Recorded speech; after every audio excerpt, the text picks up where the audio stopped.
마가복음 7장 14절로 23절 말씀입니다. 제가 먼저 읽겠습니다. 무리를 다시 불러 이르시되 너희는 다 내 말을 듣고 깨달으라. 무엇이든지 밖에서 사람에게로 들어가는 것은 능히 사람을 더럽게 하지 못하되 사람 안에서 나오는 것이 사람을 더럽게 하는 것이니라 하시고, 무리를 떠나 집으로 들어가시니 제자들이 그 비유를 묻자온데 예수께서 이르시되 너희도 이렇게 깨달음이 없느냐? 무엇이든지 밖에서 들어가는 것이 능히 사람을 더럽게 하지 못함을 알지 못하느냐? 이는 마음으로 들어가지 아니하고 배로 들어가 뒤로 나감이라. 이러므로 모든 음식물은 깨끗하다 하시니라. 또 이르시되 사람에게서 나오는 그것이 사람을 더럽게 하느니라. 우리 다 같이 읽겠습니다. 속에서 곧 사람의 마음에서 나오는 것은 악한 생각 곧 음란과 도둑질과 살인과 간음과 탐욕과 악독과 속임과 음탕과 질투와 비방과 교만과 우매함이니 이 모든 악한 것이 다 속에서 나와 사람을 더럽게 하느니라. 아멘. 예, 오늘 본문은 어제의 본문 바리새인과 서기 몇몇이 예루살렘으로부터 예수님이 계셨던 갈릴리 가버나움으로 찾아와 제자들이 손을 씻지 않고 음식 먹는 것을 보고 정결하지 못하다. 그 정결 예식을 지키지 않느냐, 더럽다 하는 이 섭승에 관한 정결 예식에 대한 논쟁, 그에 이어지는 연속적인 내용으로서 두 가지 교훈이 있습니다. 첫째는 무엇보다도 주의 말씀을 듣고 깨닫는 것에 대한 것입니다. 14절에 보니까 예수님께서 무리들을 다시 이제 부르신 거죠. 너희는 내 말을 듣고 깨달으라. 너희는 내 말을 듣고 깨달으라 하시면서 이 정결 문제의 본질이 무엇인지를 가르치셨습니다. 이전까지는 그저 손을 씻고 음식을 먹어야 된다, 그릇을 씻어야 된다, 어떻게 해야 된다고 하는 정결 예식, 장로의 유전이라고 되어 있습니다. 이 장로의 전통이 전부였는데 이제 예수께서는 정결 문제의 본질이 무엇인지, 하나님이 말씀하시는 정결 문제의 핵심이 무엇인지를 배우는 것이죠. 처음 배워보는 것입니다. 그런 배움을 받아본 적이 없는 것이죠. 밖에서 안으로 들어가는 것이 사람을 더럽게 하는 것이 아니라 안에서 나오는 것이 그 사람을 더럽게 한다고 가르치셨는데 사람들이 잘 깨닫지 못했던 것입니다. 잘못된 것에 대해서 늘 그렇게 듣고 세뇌되고 하다 보니 정말 진리의 말씀을 들어도 그 말씀이 무엇인가 이렇게 깨닫지 못한 상태였는데요. 제자들도 마찬가지였습니다. 17절에 보니까 예수께서 무리를 떠나 집으로 들어가신 후에입니다. 제자들이 그 비유의 뜻이 무엇인지 다시 물은 것입니다. 그것이 무슨 뜻입니까? 하고 이제 물은 것이죠. 마태복음에 보면은 이 똑같은 상황이 기록되어 있는데요. 마태복음 15장 15절에 이렇게 물은 제자가 베드로라고 하는 것이 기록되어 있습니다. 베드로가 대표해서 물은 것이죠. 베드로만 몰라서 물은 것은 아닙니다. 그 보니까 이제 이렇게 되어 있어요. 베드로가 물은 거예요. 이 비유를 우리에게 설명해 주시옵소서. 우리가 깨달을 수 있도록 자세하게 좀 알려주시옵소서. 알려주세요. 이렇게 이제 다시 물은 것입니다. 그때 예수께서 너희도 이렇게 깨달음이 없느냐?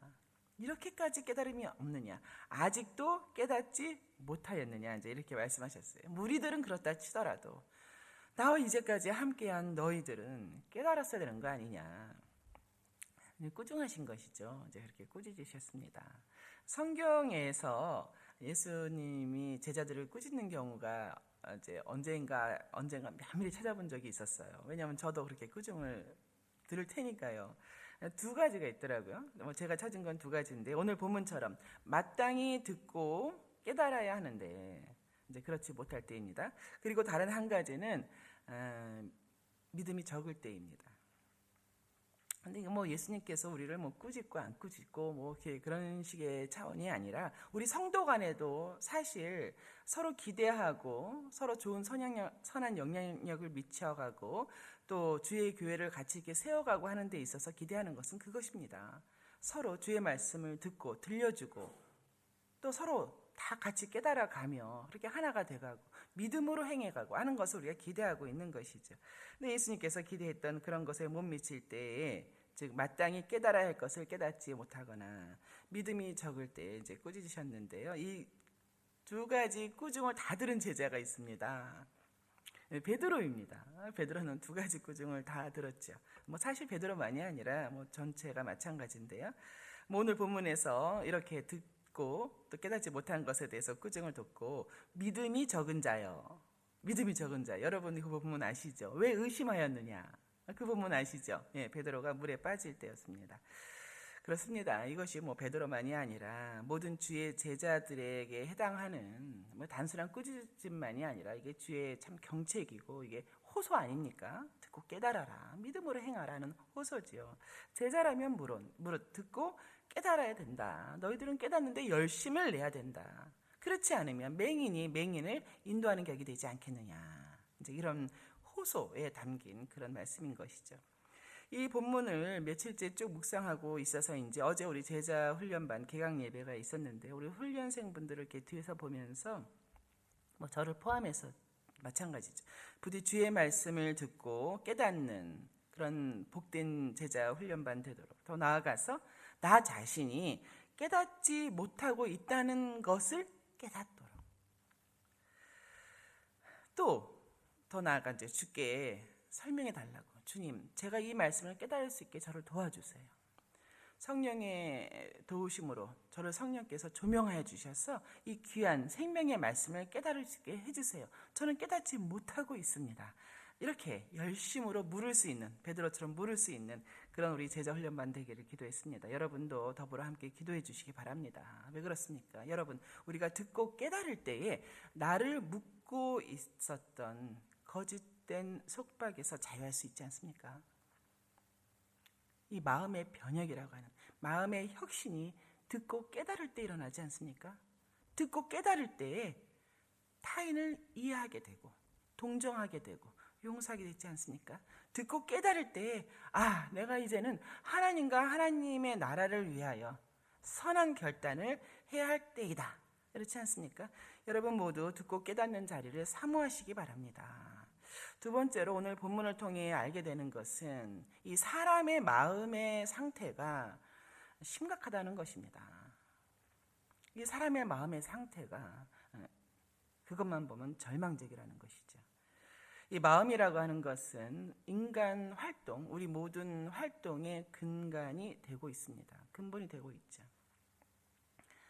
마음 먹기 나름이다. 이런 말도 있지 않습니까? 마음 먹기 나름이다. 마음 한번 먹어봐. 이런 얘기 하잖아요. 근데 마음 먹는 게 안 되죠. 그죠? 예수님께서 21절에 보니까 속에서, 그 사람의 마음에서 나오는 것은 한마디로 악한 생각이다라고 말씀하셨어요. 절망적인 거죠. 심각한 상태라는 것입니다. 그리고 나서 12가지 음란과 도둑질과 살인, 간음과 탐욕과 악독, 속임과 음탕과 질투와 비방과 교만과 우매함이다. 이 12가지만이 아니지. 이거 다 나열하자면 엄청 많죠. 이 모든 악한 것이 다 속에서 나오지 않느냐. 너희 속에서 이것이 나오고 있지 않느냐. 사람을 더럽게 하고 있다. 이 12가지를 총체적으로 악한 생각이다라고 단정 지으셨죠. 인간 활동의 근본이 되는 마음 안에 이런 악한 생각들이 쌓여 있는 것이죠. 그 쌓은 것을 내놓는 것입니다. 예레미야서에서 보면 만물보다 모든 것보다 거짓된 것이 무엇이냐. 심히 부패한 것은 마음 아니냐. 마음이 만물보다 거짓되고 심히 부패한 것이다. 이제 그렇게 하나님께서 말씀을 하신 거죠. 결론은 그렇습니다. 마음대로 살면 안 되는 것이죠. 마음대로 살아서는 안 됩니다. 게다가 마음에 사탄이 가득하여 하나님을 속이려 했던 아나니아와 삽비라 사건을 잘 아시지 않습니까? 베드로가 그렇게 말을 했죠. 아나니아에게. 어찌하여 사탄이 내 마음에 가득하여 성령을 속이려 드느냐. 사탄이 가득할 수 있는 그 영역은 바로 내 마음 아니라는 것입니다. 또한 당시 종교 지도자들은 어땠습니까? 시기와 질투가 가득하지 않습니까?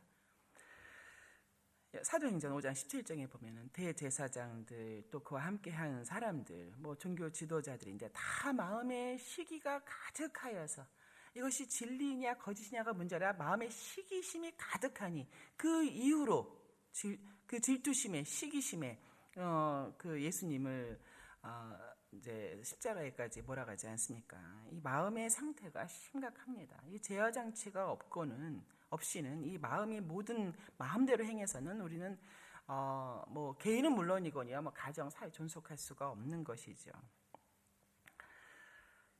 마음의 상태가 심각한 이 상태에 따라서 여러분, 우리 하나님의 사람, 지혜로운 사람이죠. 지혜로운 사람들은 하나님을 알고 하나님 자기를 아는 사람들은 자기를 부인합니다. 일단 내 안에 떠오르는 생각, 어떤 감정 상태를 일단은 부인을 합니다. 이것이 진리는 아니다. 이것이 최선은 아니다. 이것이 하나님의 뜻은 아니다. 하나님께서 말씀하시는 선한 뜻을 추구하고 갈망하게 되죠. 그러나 어리석은 자는 지속적으로 자기의 생각과 감정을 고집합니다. 오늘 본문의 12가지로 나열된 악한 생각들 중에 특별히 우매함에 대하여 22절 마지막에 있죠. 우매함. 마음에 있는 모든 생각들은 이 우매함으로 귀결되는 것 같습니다. 뭐 음란이나 속임이나 비방 뭐 이런 것들도 뭐 우매함으로 귀결되죠. 당장만 알고 결국을 모르는 행동들 아닙니까? 당장만 알고 당장에 내 안에서 나오는 생각이든 느낌이든 뭐 그것에 따라서 행동하는 것들 아닙니까? 결국을 모르는 것이죠. 하나님이 보고 계시다는 것을 모르는 것이죠. 우매함으로 귀결됩니다. 탐심도 우매함으로 귀결됩니다. 누가복음에서 예수님께서 이 탐심에 대해서 너희들은 탐심을 물리치라 이렇게 이제 말씀하시면서 비유로 가르치신 것 중에 어리석은 부자 비유가 있었습니다. 그 부자가 소출이 풍성해지니까 곡식 창고가 좁다는 생각이 든 거예요. 그것을 더 넓혀서 거기에 쌓아두고 뭐 여기까지는 좋습니다. 뭐 그럴 수 있죠. 그것도 사업의 일환이겠죠. 그런데 그 다음이 문제였던 것이죠. 그 탐심이 이 부자를 우매함으로 어리석은 자로 만들었는데 왜냐하면 그 부자가 스스로에게 이른 거예요.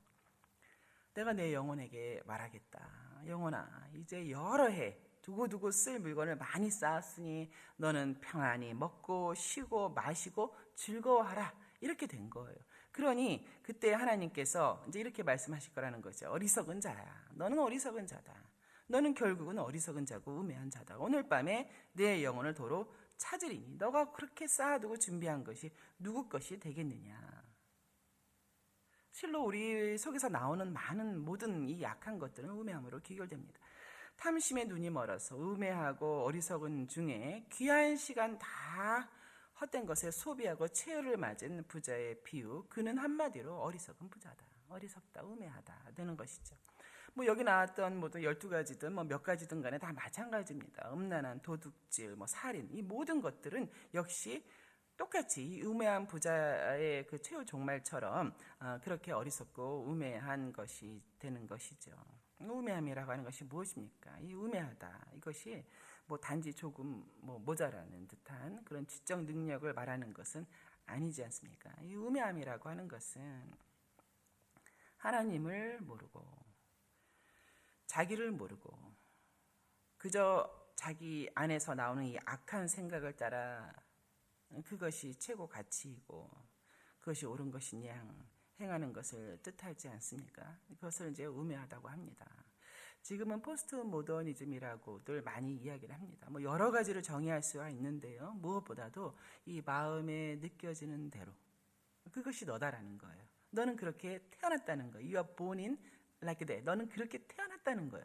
그러니까 그렇게 느껴지는 대로 살아라. 그것이 너의 삶이고 가치 있는 삶이고 남이 뭐라 할 수 없는 것이다. 그럴 권리가 있는 것이다. 이것이 모토 아닙니까? 그것이 지금의 세대입니다. 그러면서 어떤 일이 벌어졌습니까? 이 악한 생각, 분명히 성경에서 말하는 이 안에 있는 모든 악한 생각을 제어할 만한 제어장치, 성경에서는 2가지 말하고 있지 않습니까? 양심. 양심이 이 악한 생각을 제어할 수 있는 제어장치인데 그 양심과 또 한 가지는 생각하라, 상고하라 하는 그 이성을 마비시키지 않았습니까? 생각하라 하면 요즘 아이들은 굉장히 싫어한답니다. 공부 시간에 선생님들이 모든 것을 이렇게 가르치다가 자 이제 우리 같이 생각해보자 하면 굉장히 지루하다고 생각합니다. 생각하는 것을 한번 토론해보자, 생각한 것을 적어봐라, 그러면은 아주 난감해한다고 합니다. 이 생각, 이 이성을 마비시킨 시대입니다. 이 실천 이성, 내가 이것을 실천해야 될 것인가, 내가 이것을 이렇게 해도 될 것인가 하는 그 실천 이성을 완전히 마비시켰지요. 내면의 악함을 인지할 수 있는 최소한의 이성조차, 최소한의 능력조차 상실시킨 시대입니다. 그런데 분명히 성경은 말하고 있거든요. 모든 세대의 사람의 이 마음 속에서는 끊임없이 악을 양산해내고 있습니다. 이것이 지금만의 문제가 아니거든요. 창세기 6장에 보면은 하나님께서 사람의 죄악이 세상에 가득한 것을 보셨죠. 그 마음으로 생각하는 모든 계획이 항상 악할 뿐임을 보셨죠. 이것이 노아의 홍수 그 직전의 상황입니다. 또 그 이후에 사람의 마음에 계획하는 바가 어려서부터 악하다라고 하셨습니다. 그래서 사람은 교육이 필요한 것이죠. 훈련이 필요한 것입니다. 이 마음의 개혁, 마음의 혁신, 마음의 변혁을 위한 그런 주의 말씀을 간구하고 사모해야 하는 것입니다. 우리 성령 하나님께서 우리에게 주시는 가장 큰 은혜가 무엇입니까? 그죠? 마음을 새롭게 함을 입어 새 사람으로 빚으신 것이 가장 큰 은혜라 하지 않을 수가 없습니다. 우리 말씀을 맺겠습니다. 말씀을 듣고 깨달음으로 마음의 개혁이 지속적으로 이루어져야 합니다. 좀 제가 삶에서 오는 많은 어려움에 대해서 이렇게 붙드는 어떤 주의 교훈으로서 얻을 수 있는 것이 뭐냐면, 이 마음이 구원을 받아야 하는구나. 내 마음이 구원받아야 내가 삶을 주께서 말씀하신 대로 살아갈 수 있는구나. 내 삶에서의 모든 문제들은 내가 내 마음의 구원을 이루지 못해서이기 때문이구나. 그렇습니다. 마음이 구원받아야 이 땅에서의 삶이 구원받는 것입니다. 저희 중학교 때에 가정이라는 과목을 가르치시는 선생님이 계셨는데, 그때도 저희가 할머니 선생님이라고 불렀어요. 저희 눈에 그렇게 보였는데 그 선생님의 가르침이 다른 선생님들하고 전혀 달랐어요. 그 이후로 고등학교, 대학교 어디를 가든 이런 것을 가르치시는 그런 선생님이 없으셨어요. 근데 그중 하나가 우리 그때는 교실에서 이렇게 흰색 실내화를 신을 때였었어요.